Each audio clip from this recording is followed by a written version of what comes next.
My name is Natalie Brooks. I'm 33 years old, and the night my family handed me papers to sign away my son's accident settlement, my brother smiled across the dinner table and said, "Evan is 9. He won't need $410,000 for years." I smiled back. I nodded like I was thinking about it. Then I walked into the bathroom, locked the door, called my son's settlement attorney, and froze the entire account before sunrise. At 9:15 the next morning, my brother Marcus and my mother Diane walked into Westbridge Bank with a folder full of paperwork, believing they were about to use my son's future as collateral to save Marcus's failing gym. Instead, the bank manager opened the court file and said, "This minor settlement account was frozen at 8:03 a.m. by order of the child's legal guardian and the court." That was when Marcus went pale, because he had already signed a business loan agreement claiming he had access to Evan's settlement money. The money existed because my son had nearly died 2 years earlier. Evan was 7 then, small for his age, obsessed with dinosaurs, peanut butter waffles, and the orange bicycle helmet he wore even when he was not on a bike, because he said it made him look fast. That orange helmet is still in my closet, cracked down the side, scraped white where the pavement took the paint off. I have tried to throw it away 3 times. I never could. The helmet saved his life when a distracted delivery driver ran a red light near Maple and 3rd and hit my son while he was riding beside me in the crosswalk. Evan lived. That is the first thing I always say, because everything after that sounds ungrateful if I don't. He lived. But survival came with surgeries, therapy, nightmares, a limp that returned when he was tired, and a fear of intersections so strong that for months he would shake if a car stopped too close to the curb. The settlement came after depositions, medical exams, insurance negotiations, and one long afternoon in a courtroom where a judge looked at my son's medical file and said the money was not a prize, it was protection. $410,000 in a restricted minor settlement account, therapy, future surgeries, education, adaptive needs, housing stability if he needed it, money that could only be touched with court approval, money meant to help my child stand, walk, heal, and grow. My family knew all of that. My mother had sat beside me in the hospital waiting room. Marcus had posted a photo of himself holding Evan's hand with the caption, "Family protects family." But 2 years later, when Marcus's gym started failing and his business loan collapsed, the same family decided my son's settlement was just sitting there. They called it wasteful. They called it temporary. They called it family helping family. They called it everything except what it was. Taking from a child who had already paid in pain. And if I had signed those papers that night, they would have taken the first $160,000 before Evan even woke up for school. Before the accident, Evan was the kind of child who ran everywhere, not walked, ran. From the kitchen to the living room, from the porch to the mailbox, from the car to school. He had curly brown hair, one dimple, and a laugh that came out of him like a dropped box of bells. He loved speed, in the innocent way children do before they understand consequences. Bicycles, scooters, running shoes with lights in the soles, anything that made the world blur. The orange helmet was a gift from my father before he died. Dad had taken Evan to a bike shop and let him choose anything. Evan chose the loudest helmet in the store, bright orange with black racing stripes. Dad laughed and said, "No one will miss you in that thing." After Dad died, Evan wore it more. He said Grandpa could see him better from heaven if he wore orange. I never corrected him. The morning of the accident was ordinary in the cruel way life can be ordinary before it splits in two. It was October, cold enough for gloves, not cold enough for winter coats. Evan had a school project about planets in his backpack. I was walking beside him because my car was in the shop, and the school was only 8 blocks away. We waited for the walk sign. I remember that clearly because I checked twice. The white walking figure appeared. Evan pushed off his bike with one foot and said, "Race you to the other side, Mom." I said, "Slow." He laughed. Then the delivery truck turned. I still hear the brakes sometimes, not in dreams, in grocery store aisles, in parking lots, in quiet rooms. The impact threw him hard enough that one of his shoes landed near the storm drain. The orange helmet cracked, but stayed on. I screamed his name until my throat felt torn.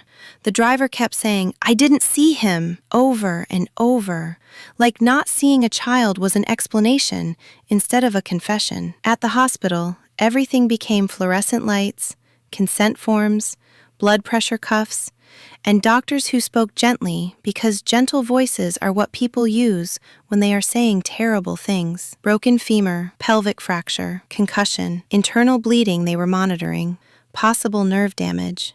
I signed papers with hands that shook so badly a nurse had to hold the clipboard steady. My mother arrived first, Diane Brooks, powdered face, pearl earrings, white knuckles around her purse strap. She hugged me and said, "He'll be fine.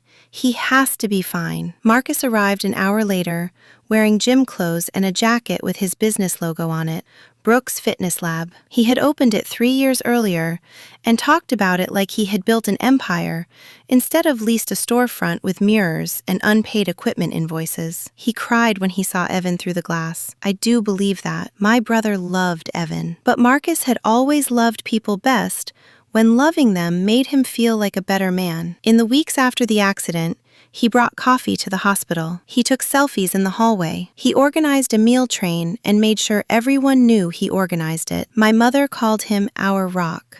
I was the one sleeping upright in a chair beside Evan's bed. I was the one learning how to help him shift without screaming.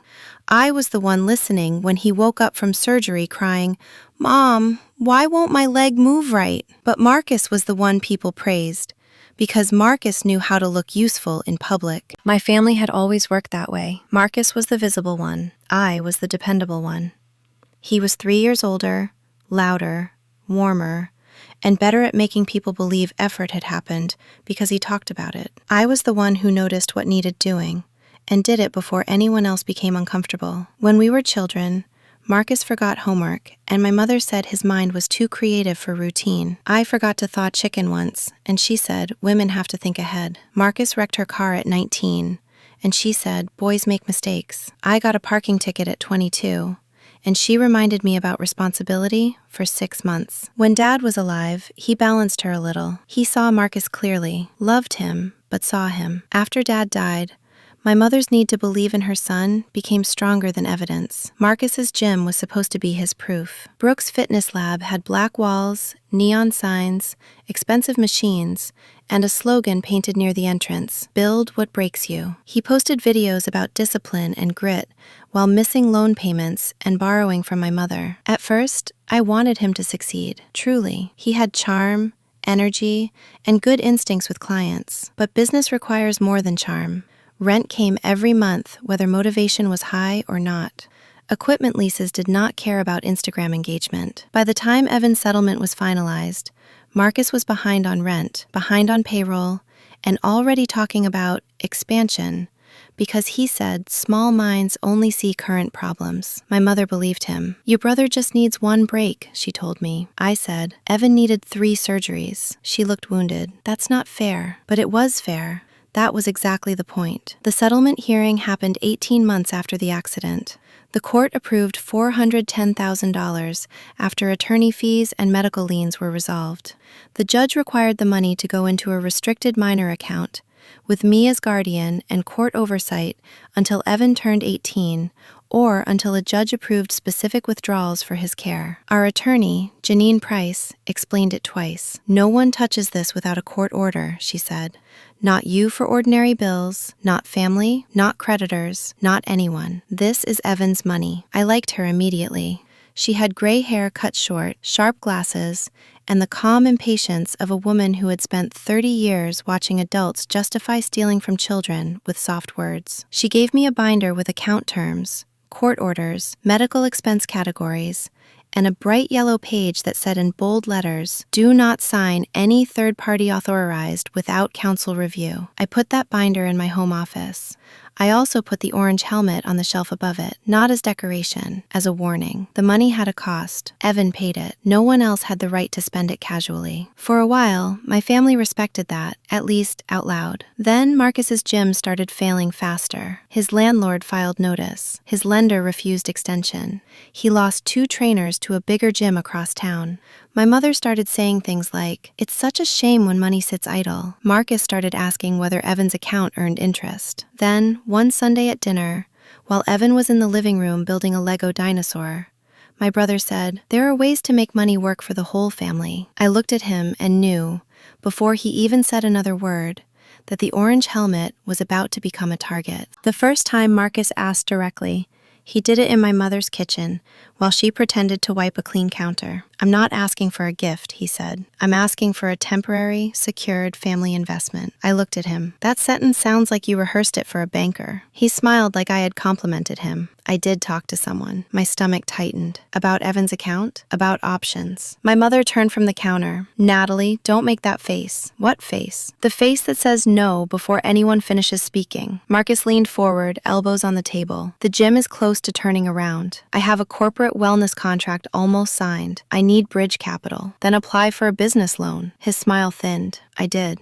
"And?" He looked away. My mother jumped in. "Banks don't understand small businesses." I almost laughed. "Banks understand unpaid loans." Marcus tapped the table. "If we could use a portion of Evan's settlement as collateral, not spend it, just collateral, I could secure the loan, stabilize the gym, and pay the account back with interest." I said, "You cannot use a child's restricted settlement account as collateral for a private business." He waved a hand. "There are legal ways." "Did Janine say that?" He hesitated. "We don't need to involve your attorney in every family decision." That told me everything. I stood. "This is not a family decision. It is Evan's account." My mother's face hardened. "Evan is 9. Yes, that's why adults are supposed to protect him. Your brother is drowning. My son almost drowned in his own blood on Maple and 3rd. The room went quiet. My mother looked like I had slapped her. Marcus stood too. "That's low, Nat." "No. Low is looking at a child's medical settlement and seeing your gym lease." After that, they backed off for exactly 11 days. Then the comments returned, softer. My mother said, "It must be nice not worrying about Evan's college." Marcus said, "Some families build together." My cousin Leah said Mom had told her I was sitting on money, while Marcus was about to lose everything. I started documenting. That was something Janine had told me after the settlement hearing. When money and family mix, keep records before you think you need them. So I did. Screenshots, texts, voicemails. Marcus saying, "I only need access on paper." My mother saying, "Don't let lawyers make you cold." An email from Marcus with the subject line, "Family investment option," and a PDF attachment I did not open until Janine told me to forward it. At the top of that PDF was a logo from Harbor Crest Lending. The document described a proposed $160,000 business rescue loan to Brooks Fitness Lab. Collateral line, restricted minor settlement account, Evan Brooks, pending guardian authorization. I read that line 3 times. Pending guardian authorization. My authorization. The one I had not given. I called Janine immediately. She answered on the second ring. "Did you sign anything?" she asked before I finished explaining. "No." "Good. Do not sign. Do not argue.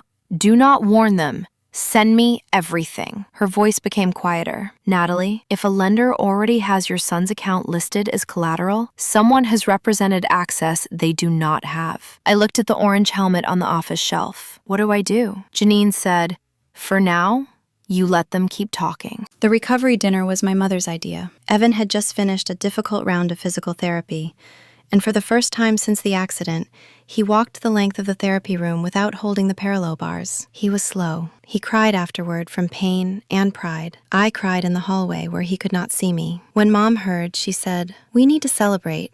Family needs something happy." I should have known. Diane Brooks never planned a dinner without a purpose. She invited Marcus, Leah, my Aunt Carol, 2 neighbors who had followed Evan's recovery online, and Marcus's lender friend, though she introduced him as just a business colleague. His name was Trevor Hale. He wore a brown blazer, polished shoes, and smiled at Evan too long, the way people smile at children when they are calculating adult things. I noticed the folder under his chair. I noticed Marcus checking his phone every 5 minutes. I noticed my mother had seated me between her and Trevor, with Marcus directly across from me. Evan sat beside me, wearing his dinosaur sweatshirt and the brace he hated but tolerated if I called it his robot leg. The orange helmet was not at dinner, but I felt it anyway. Every time Evan shifted in his chair, every time his foot turned inward when he was tired, every time someone called him brave and then looked at me like bravery made everything finished. Dinner began normally. Lasagna, salad, garlic bread. My mother gave a little speech about family surviving hard seasons. Marcus toasted Evan. "To the toughest kid I know," he said. Evan smiled shyly. Then Marcus added, "And to family helping family get back on their feet." I looked up. There it was, the turn. My mother placed a folder beside my plate, cream-colored, legal-sized,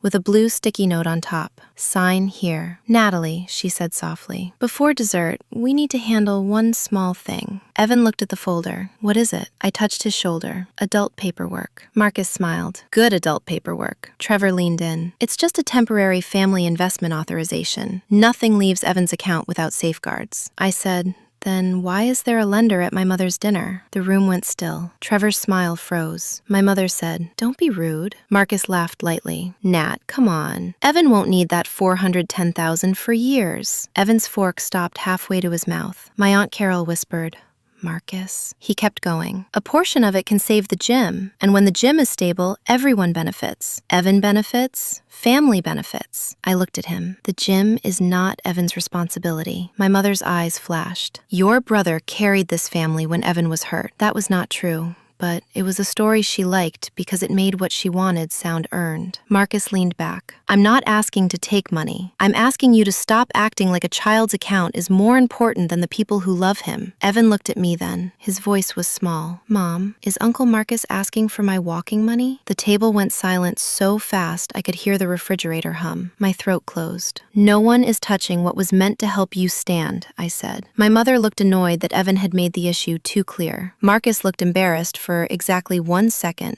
then angry. "That is manipulative." I smiled. Calm, almost gentle. "Maybe we should discuss it after dessert." My mother relaxed. Marcus relaxed. Trevor relaxed. They thought I was softening. I was not. I was waiting for a bathroom door that locked. Dessert was lemon cake because Evan loved lemon cake before the accident and still loved it after, which somehow made it sacred to me. My mother cut him the first slice and said, "For our little fighter."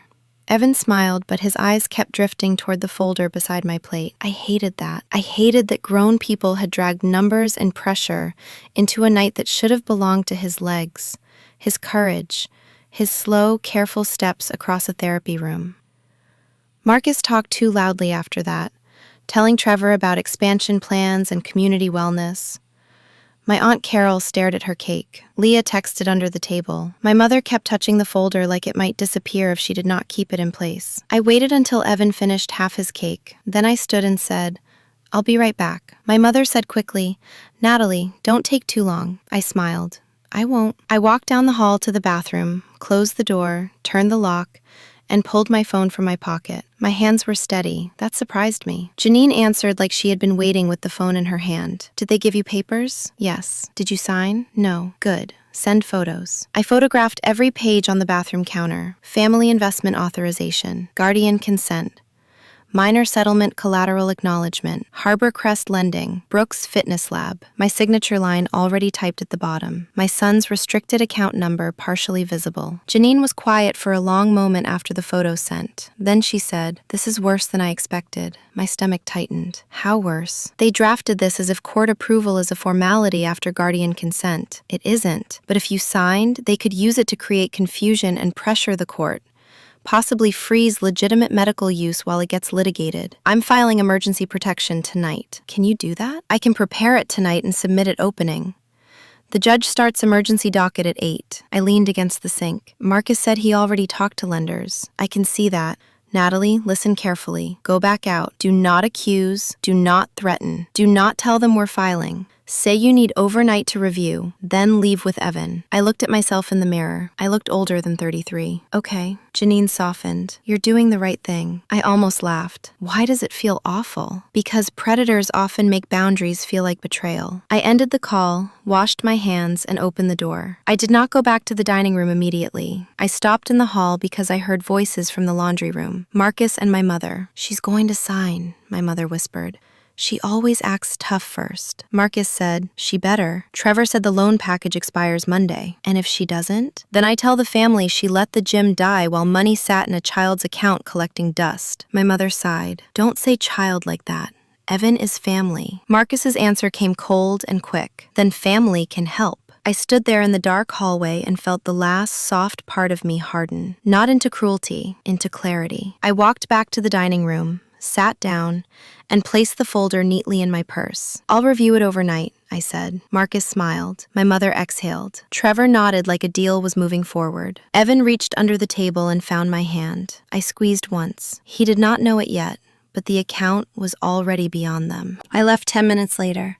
My mother followed us to the porch, wrapping her cardigan around herself like she was the one who needed protecting. "Natalie," she said, "don't let Janine poison this." I buckled Evan into the back seat before answering. "Janine protects Evan." Mom looked toward the house. Through the front window, Marcus was still at the table with Trevor, both of them leaning over papers like men who believed a child's pain could be converted into terms. "Your brother could lose everything," she said. I closed Evan's door gently. "Evan already lost enough." She flinched. "You always do that." "Do what?" "Use the accident to end conversations." I looked at her for a long time. "The settlement exists because of the accident. If you don't want the accident in the conversation, stop trying to spend the settlement." She had no answer. On the drive home, Evan was quiet. Snow flurried against the windshield even though it was only November. His brace squeaked when he shifted his leg. After 5 minutes, he said, "Mom, yeah, baby. If Uncle Marcus takes the money, do I still get therapy?" I gripped the wheel so hard my fingers hurt. "Uncle Marcus is not taking the money." "But he wanted to." I could have lied. I did not. "Yes." Evan looked out the window. "Why?" That question had haunted me since the accident. Why did the driver look down? Why did the truck turn? Why did pain come to children? Why did adults look at money meant for healing and see opportunity? I said, "Because sometimes grown-ups get scared about their own problems and forget what belongs to someone else." Evan touched the side of his leg brace. "It belongs to my leg?" I swallowed. "It belongs to your future." When we got home, he asked to see the helmet. I almost said no. Instead, I opened the hall closet and took down the orange helmet. The crack looked worse in the kitchen light. Evan held it carefully. He had not touched it in almost a year. "Grandpa bought it," he said. "Yes, it broke. So you wouldn't." He nodded like that made sense in a way nothing else did. Then he said, "Can we put it where Uncle Marcus can see it if he comes?" I knelt in front of him. "Why?" "So he remembers." I put the helmet on the shelf in the living room, beside a framed photo of Evan before the accident, standing with my father and his new orange helmet. Then I helped Evan shower,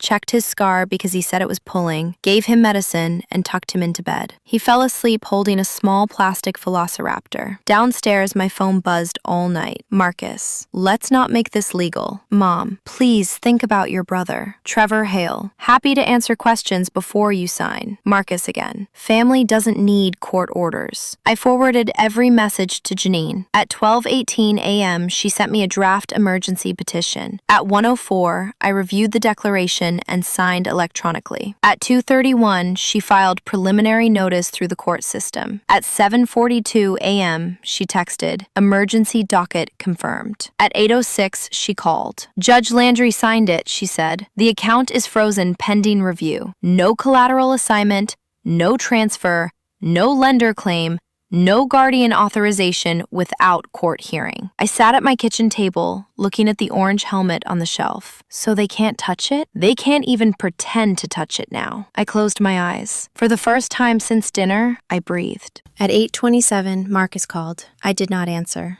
At 8:31, my mother called. I did not answer. At 8:36, Trevor Hale emailed a meeting confirmation for 9:15 at Westbridge Bank.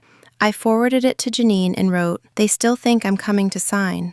Janine replied, "Good, I'll meet you there." I was not going to go at first. The account was protected. I could stay home, take Evan to therapy, and let Marcus discover the freeze without an audience. But then I thought about the dinner table, the folder beside my plate, my son asking if his walking money was being taken. Marcus had used public pressure. He needed public truth. I called Aunt Carol, then Leah, then my mother. I said the same thing to each of them. If you were told I was refusing to help family, come to Westbridge Bank at 9:15 and hear the paperwork. My mother said, "Natalie, what have you done?" I said, "What I was supposed to do." I brought Evan because he asked to come, and because Janine said he could sit outside the conference room with her assistant if things became too much. He wore his dinosaur hoodie and carried the orange helmet. I did not ask him to bring it. He walked into the bank holding it against his chest like evidence. Westbridge Bank had marble floors, blue chairs, and a waiting area full of people pretending not to listen.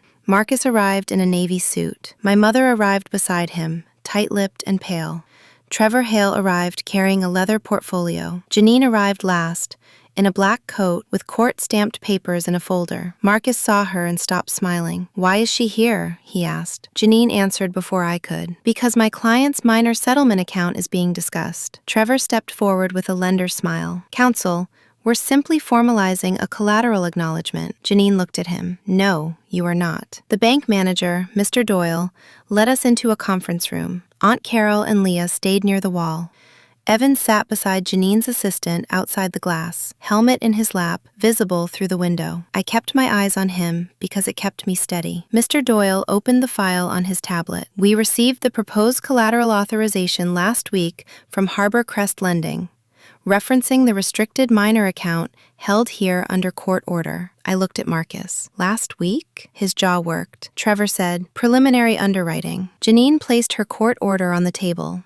At 8:03 this morning, Judge Landry entered an emergency protective order freezing any attempted assignment, transfer, pledge, collateralization, or encumbrance of Evan Brooks's minor settlement funds. Mr. Doyle read the order silently, then nodded. "Then this bank cannot recognize any authorization presented today." Marcus pushed back his chair. "This is ridiculous. Natalie hadn't even said no." Janine looked at him. "A child's court-restricted settlement does not become available because his uncle feels rushed." My mother snapped. "He is not just an uncle. He is family." Mr. Doyle opened another document. "There is also an issue with the business loan application." Trevor's face changed. Marcus froze. Mr. Doyle turned the tablet. "Brooks Fitness Lab submitted an application stating that $160,000 in pledged family settlement funds would be available upon guardian signature. The application was signed by Marcus Brooks." Aunt Carol whispered, "Marcus." He looked at my mother. She did not look back. The room became very quiet after Mr. Doyle said Marcus had signed the loan application. Not the awkward quiet of people avoiding conflict, the dangerous quiet of a story changing shape. Marcus rubbed his forehead. "I expected Natalie to sign." "So you promised money before you had permission," I said. Trevor stepped in. "This is not unusual in family-backed financing." Janine turned to him. "Using a court-restricted minor settlement as anticipated collateral without approval is unusual enough that I'll be reporting it." Trevor's mouth closed. My mother sat down slowly, like her legs had become uncertain. "Marcus," she said, "you told me the papers were just to ask." Marcus looked trapped. "They were." Mr. Doyle shook his head. "The application includes a disbursement schedule. $80,000 to gym lease arrears, $32,000 to equipment vendor settlement, $24,000 payroll stabilization, and the remainder operating reserve." Aunt Carol made a sound. Leah put a hand over her mouth. I felt oddly calm, maybe because the truth was finally being read by someone who had no reason to soften it. Marcus turned to me. "You don't understand business. I understand the word arrears. If the gym closes, people lose jobs. If Evan loses therapy funding, he loses mobility. That is dramatic." I stood. I did not raise my voice. "No. Dramatic was my son learning to use a walker while you posted about family strength. Dramatic was me holding him through night terrors while you brought coffee once a week and got called a hero. Dramatic was a 7-year-old asking if he would ever run again. This is paperwork." Marcus looked away first. My mother whispered, "Natalie, please." I looked at her. "Please what?" Her eyes filled. "Don't destroy your brother." I gestured toward the glass wall where Evan sat holding the orange helmet. "Mom, look at him." She did not. "Look at him." Slowly she turned. Evan was watching us through the glass. The helmet was on his lap, cracked side facing outward. My mother's face changed. "Not enough, but some." "That money exists because he was broken," I said. "Not because Marcus had a bad quarter." Marcus flinched. "That's cruel." "No, Marcus. Cruel was saying he wouldn't need it for years while he sat beside you wearing a leg brace." Mr. Doyle cleared his throat. "Given the court order and the inconsistencies in the loan application, Westbridge will not participate in any collateral recognition. Harbor Crest will receive notice from counsel." Trevor stood abruptly. "I think we should pause." Janine said, "I agree. Pause permanently." Aunt Carol looked at my mother. "Diane, you knew?" My mother wiped her face. "I thought it was temporary." Leah said, "It was Evan's settlement. meant. My mother snapped, I know that. But she said it like she had only just learned what the words meant. Marcus's phone buzzed. He looked at it, then went pale again. Trevor looked too. I did not ask, but Trevor answered anyway because panic makes people sloppy. Harborcrest wants clarification on the freeze. Janine smiled without warmth. Send them my number. Marcus stood so fast the chair hit the wall. This isn't over. I picked up the court order and slid it into my purse. For Evan's money, it is. Then I walked out to my son. Evan looked up when I came into the waiting area. Is my walking money safe?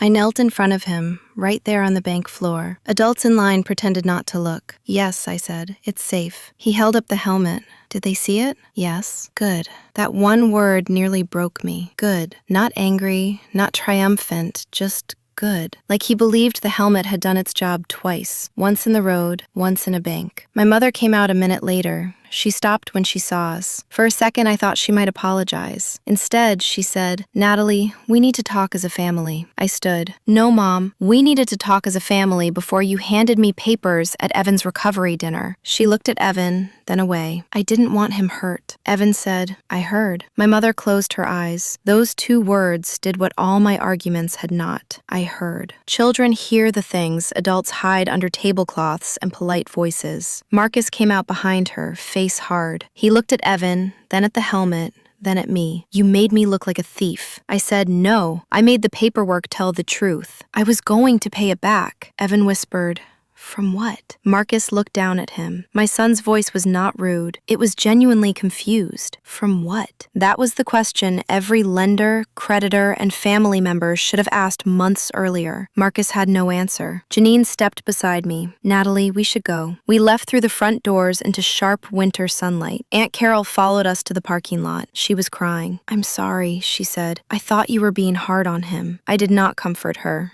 I said, you should ask why hardness is what you called protecting Evan. She nodded, crying harder. Leah hugged Evan gently and told him he was brave. Evan said, I brought the helmet. Leah said, I saw. On the drive home, Evan fell asleep with the helmet beside him. At therapy that afternoon, he walked 12 steps without holding the rail. 12. His therapist clapped. I clapped. Evan grinned, then looked at the helmet on the bench and said, Grandpa, I did it. That night, Janine called with updates. Harborcrest withdrew Marcus's loan package. Trevor Hale's compliance department had requested documentation. Brooks Fitness Lab's landlord had filed for possession. The court scheduled a review hearing in 2 weeks to clarify that no family member could petition for access to Evan's settlement without notice and independent guardian review. This will be airtight, Janine said. It already should have been. Yes, she said, but some people need extra locks. After we hung up, I stood in the living room and looked at the orange helmet. I used to see only the accident when I looked at it. That night, I saw something else. Proof. Not legal proof. Human proof. A child had survived something violent. An adult still tried to take what was meant to help him heal. The helmet reminded me that protection sometimes looks dramatic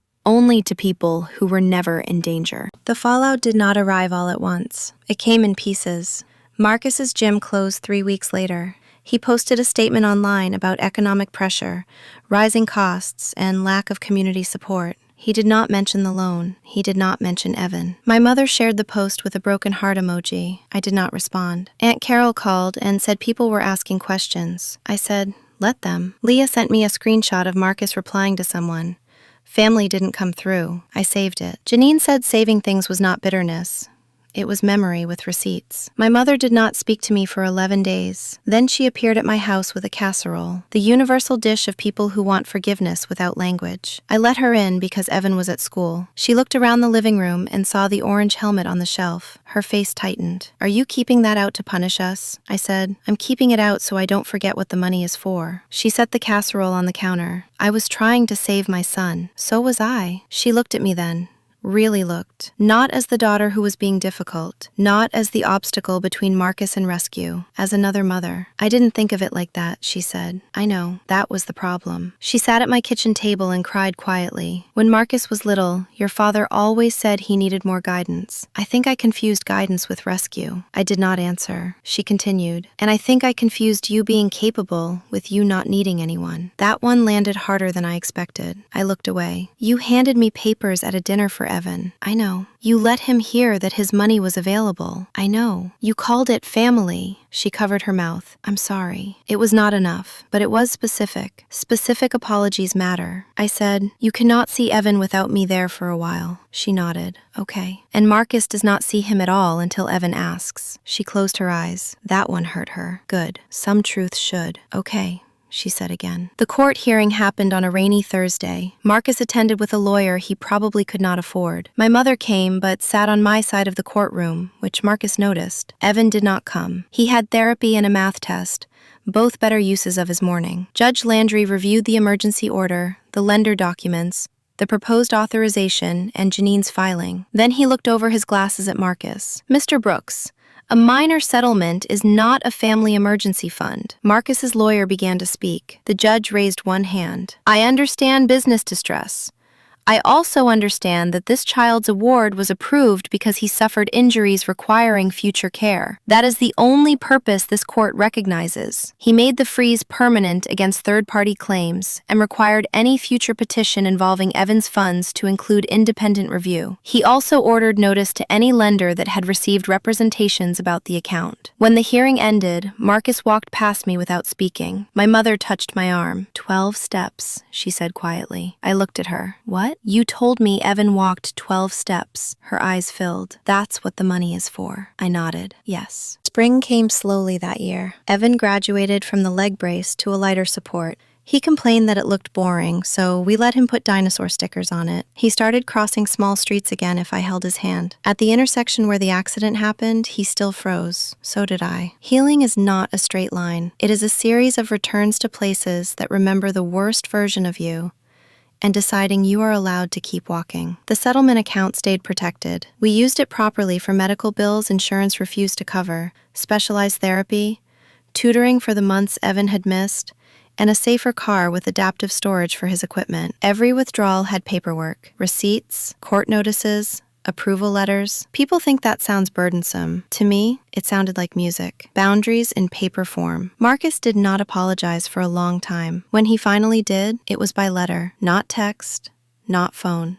A letter on lined notebook paper, folded in half. Natalie, it began. I told myself I was borrowing from the future, but I was stealing from the person who paid for that future with pain. I read that sentence 3 times. It was the first time he had named it correctly. He wrote that losing the gym felt like losing his identity, and when he saw Evan's account, he saw rescue before he saw Evan. He said that was unforgivable, but he was sorry anyway. I did not show the letter to Evan, not yet. Evan was 9. He did not need adult guilt placed in his lap like another folder. I put the letter in a file. Maybe one day, when Evan is older, he can decide what it means. My relationship with my mother became careful but possible. She attended therapy once, at my request, to learn what Evan's recovery actually involved. She watched him struggle through balance exercises. She saw him wince when scar tissue pulled. She saw the therapist explain that future surgeries might still be necessary. On the drive home, she cried. I thought the settlement meant the accident was over, she said. I looked out the window. No.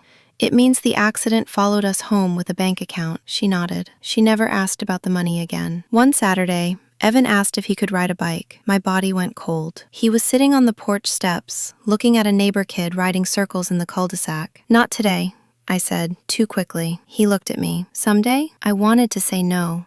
I wanted to wrap him in bubble wrap and laws and locked accounts. Instead, I said, someday, with a new helmet. He looked toward the living room shelf. Not the orange one. No, I said. That one already did its job. In June, we bought a new helmet, blue this time, with green stripes. He chose it because he said orange belonged to the old story. The first time he rode again, it was only 3 feet, then 5, then 10. I jogged beside him, crying so hard I could barely see. He stopped, annoyed. Mom, you're making it weird. I laughed. Sorry. He smiled. I'm doing it. Yes, I thought. You are. And nobody gets to spend what it took for you to say that. That fall, on the 2nd anniversary of the accident, Evan asked to bring the orange helmet to school for show and tell. I almost dropped the cereal bowl I was holding. Why? I asked. He shrugged. Because we're talking about things that changed our life. I sat across from him. Are you sure? Yeah. He looked at the helmet on the shelf. It looks broken, but it helped. I thought about that all day. It looks broken, but it helped. Maybe that was true of more than the helmet. Maybe it was true of the court order, the bank meeting, the ugly dinner, even the pain that forced us to become clear. That afternoon, his teacher sent me a photo. Evan standing in front of the class, holding the cracked orange helmet against his chest. His caption on the board said, "This kept my head safe. My mom kept my future safe." I sat in my car outside the school and cried until pickup. My name is Natalie Brooks. I'm 33 years old. My family tried to use my son's $410,000 accident settlement to save my brother's failing gym. They called it temporary. They called it family. They called it money just sitting there. But money meant for a child's healing is not sitting. It is waiting. Waiting for the next surgery, the next therapy bill, the next brace, the next day when pain returns without warning, waiting for the future that child still deserves. My brother saw collateral, my mother saw rescue. I saw the cracked orange helmet in my closet and remembered the price. So I smiled, I nodded, I left the dinner table, and before the sun came up, a judge froze the account they thought they could use. That's my story. A child who survived, a family that forgot what the money was for, and one cracked helmet that reminded me not to confuse pressure with love. If you've ever had to protect someone who couldn't protect themselves yet, tell me in the comments what gave you the strength to do it. If you've ever heard someone use the word family when they really meant access, write one word for how that felt. Like this video if you believe a child's future should never be treated like an emergency fund. Share it with someone who needs to remember that boundaries are not betrayal. And subscribe to Quiet Truth Stories for more emotional family drama stories about hidden truth, family pressure, and quiet justice. I'll see you in the next story.